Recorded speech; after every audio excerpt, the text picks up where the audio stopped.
Good morning, everyone. Welcome to Monday Minutes. So we had the Fed meeting, the employment number, a tempering on the jobs front. The market liked it.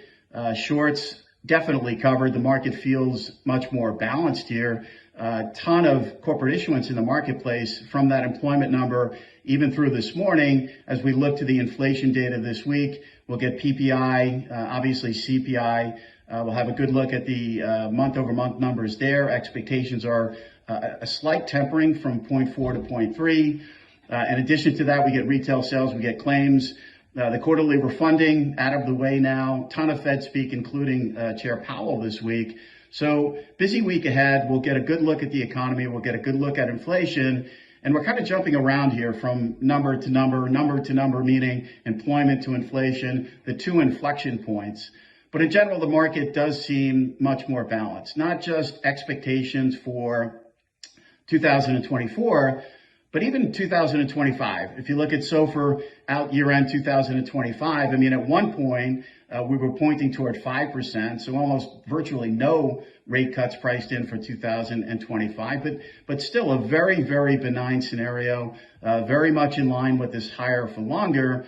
But let's keep in mind, 2025 is a long way ahead. So the point here is the rate market does trade more balanced.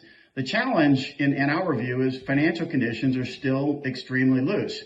And it's not that we're rooting against markets, but we have to look at it through the prism of the Fed achieving their goal of not only getting inflation back down to 2%, but what we've seen in the first quarter and into the second quarter of 2024, which Chair Powell was questioned on during his presser by Nick Timiraos of the Wall Street Journal, the role of financial conditions here, the role of financial conditions late 2023 into 2024.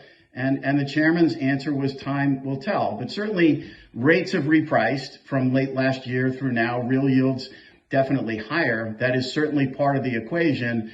But the market does seem more balanced here. I think the challenge for the Fed is not having a repeat scenario of late 2023 where financial conditions loosen even more from here. So if you look at the narrative right now coming out of the Fed speak is straight and narrow about needing more time, the questioning of potentially not being restricted enough.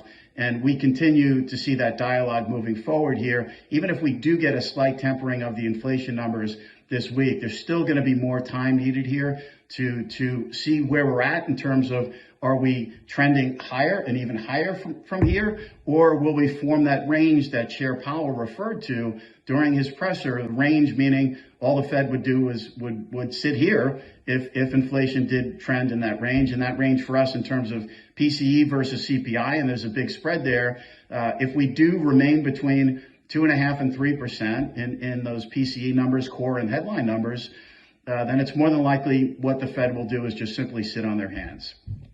All about the data on the ground this week: PPI, CPI, retail sales, claims, Chair Powell, the market right now in and around 4.5% in 10-year nominals as we look toward the inflation data tomorrow and Wednesday. Wishing everyone a great week ahead. I'm Greg Faranello. I'm head of US rates for AmeriVet Securities.